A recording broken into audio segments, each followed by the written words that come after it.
আসসালামু আলাইকুম গাইস। তো কি অবস্থা সকলের? আশা করছি তোমরা সকলেই ভালো আছো। তো নিয়ে আসলাম তোমাদের জন্য ভালোবাসা এমনই হয় গল্পের পার্ট 2। তো বেশি কথা না বলে চলো ভিডিওটা শুরু করা যাক। এক সপ্তাহ পর ঈশানের কোনো খবর নেই, কোথায় আছে কি করছে। রিনা বেগম বলল, মিনা আপু এখন তো ঈশানকে বাড়িতে ফিরিয়ে নিয়ে আয়। মিনা বেগম বলল, আরে কোথায় আছে কি করছে তাই তো জানি না, ফোনও দিয়েছিলাম মোবাইল বন্ধ করে রেখেছে। এমন তো করে না কখনো, প্রতিবারই তো রাগারাগি করলে পরের দিন বাড়িতে ফিরে আসে। নিশা বলল, খালামণি আয়ান ভাইয়াকে ফোন দিয়ে জিজ্ঞাসা করব। রিনা বেগম বলল, আয়ানকে? মিনা বেগম বলল, আয়ান ঈশানের কলেজ ফ্রেন্ড, তোর কাছে ওর নাম্বার আছে? নিশা বলল, হ্যাঁ আছে। মিনা বেগম বলল, আচ্ছা তাহলে ফোন দে। নিশা আয়ানকে কল দিয়ে মিনা বেগমের কাছে ফোনটা দিয়ে দিল। মিনা বেগম কথা বলে জানতে পারলো ঈশান তাদের বাড়িতেই গেছে। মিনা বেগম আয়ানকে বুঝিয়ে বলল ঈশানকে বাড়িতে ফিরিয়ে নিয়ে আসতে। এদিকে আয়ান বলল, ঈশান শুনছিস? ঈশান বলল, কি হয়েছে? আয়ান বলল, আসলে তোর বাড়ি থেকে ফোন দিয়েছিল। ঈশান বলল, তো কি হয়েছে? আয়ান বলল, তোকে বাড়িতে নিয়ে যেতে বলছে এমন আর রাগারাগি করবে না তোর সাথে। ঈশান বলল, হাসালি আয়ান, ওই বস্তির মেয়ে যতদিন ওই বাড়িতে থাকবে ততদিন আমার সাথে এরকমই হবে। আয়ান বলল, দেখ ঈশান, হয়তোবা ও তোর আপন খালাতো বোন বা চাচাতো বোন না, কিন্তু তোর খালামণি আর চাচু যখন নিশাকে মেনে নিয়েছে তাহলে তোর সমস্যা কি? আর ও বস্তির মেয়ে, তাই বা তোকে কে বললো? ও তো এখন তোদের বাড়ির মেয়ে, তাই না?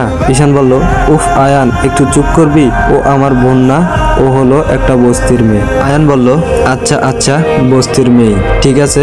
নিশা একটা বস্তির মেয়ে, কিন্তু বস্তির মেয়ে হলো তো মেয়ে নাকি? তুই ওকে যেভাবে সবার সামনে অপমান করিস তাকে ঠিক? ও তো একটা মেয়ে। ঈশান বলল, ও মেয়ে নাকি, আই ডোন্ট কেয়ার, ওকে আমি কখনো রেসপেক্ট করতে পারবো না, মানে না। আয়ান বলল, কেন? ঈশান বলল, তোর তা না জানলেও হবে।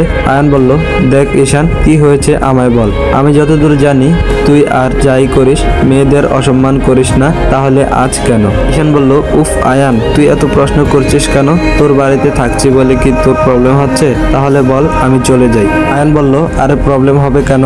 আমি তো জাস্ট তোকে বোঝানোর চেষ্টা করলাম, ঠিক আছে, তোর যতদিন ইচ্ছা থাক। তারপর আয়ান ঈশানের মাকে ফোন দিল। আয়ান বলল, আন্টি, ঈশান কিছুতেই রাজি হচ্ছে না। মিনা বেগম বলল, ও আচ্ছা ঠিক আছে, আমি দেখছি কি করা যায়। নিশা বলল, কি হলো আন্টি? মিনা বেগম বলল, ঈশান নাকি আসবে না বলে দিয়েছে। নিশা বলল, আমি যাব নিয়ে আসতে। মিনা বেগম বলল, দেখ ও তোর উপর রেগে আছে, তুই গেলে আরো রাগ উঠবে। নিশা বলল, কিন্তু আমি গিয়ে ক্ষমা তো চাইতে পারি, হয়তো রাগ কমবে। মিনা বেগম বলল, তুই কেন ক্ষমা চাইবি? তোর তো কোনো দোষ নেই, একে তো নিজে ভুল করবে আবার রাগ করে চলে যাবে, তুই কোনো ক্ষমা চাবি না। নিশা বলল, কিন্তু খালামণি, উনি তো আমার বড় ভাইয়া, ভাইয়ের কাছে একটু ক্ষমা চাইলে কি হবে? কতদিন ধরে এই বাড়ি থেকে দূরে আছে, বাড়ির ছেলে বাড়ির বাইরে থাকলে কি ভালো দেখায়? মিনা বেগম বলল, তোর যা ইচ্ছা তুই কর, আমি কিছু জানি না। মিনা বেগম এটা বলেই চলে গেলেন। নিশা বলল, আমি জানি খালামণি, তুমিও চাও ঈশানকে ফিরিয়ে আনি, কিন্তু আমাকে নিচেও দেখতে চাও না, কিন্তু কি করব বলো? নিশা আয়ানদের বাড়িতে গেল।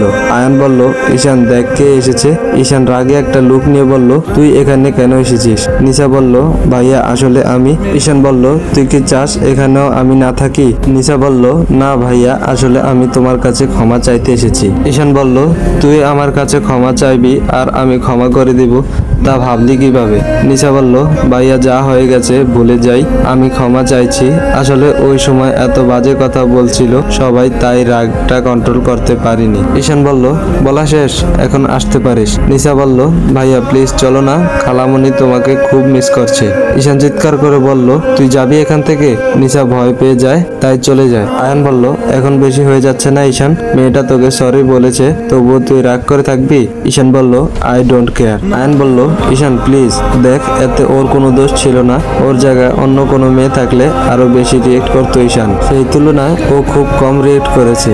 ঈশান তুই জানিস নিশা অন্যরকম, ও তোর উপর বিশ্বাস করেছিল, বাট তুই ওকে নিয়ে বাজে কথা বললি, তাই হয়তো ও রাগটা কন্ট্রোল করতে পারেনি। ঈশান তাচ্ছিল্যের হাসি দিয়ে বলল, তোর ওই বস্তির মেয়ের জন্য দরদ উঠলো কেন? মনে ধরেছে নাকি? আয়ান বলল, তোর যা ইচ্ছা তুই তাই কর, ক্ষমা চাইতে এসেছিল তাই বললাম, একটা চান্স ওর পাও না। না। ঈশান বলল, ক্ষমা? আর ওকে? জীবনেও না, ওকে আমি জীবনেও ক্ষমা করব না।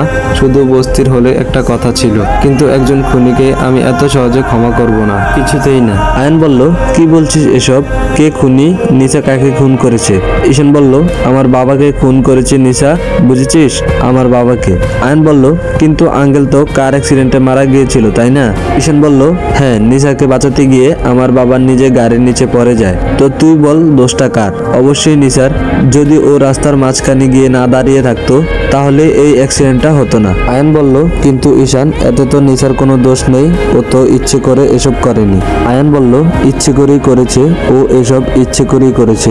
ওর কারণে আমার বাবা মার থেকে দূরে থেকেছি আমি ছোটবেলায়, আর যখন বড় হলাম তখন ওর কারণে আমি আমার বাবাকে হারিয়েছি। এতে আমার কি দোষ ছিল আয়ান, তুই বল?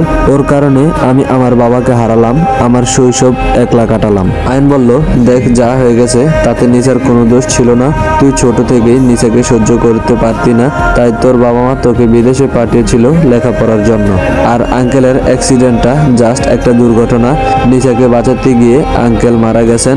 নিশার জায়গায় যদি তুই বা অন্য কোনো বাচ্চা থাকতো তাহলেও আঙ্কেল তাকে বাঁচাতে যেত।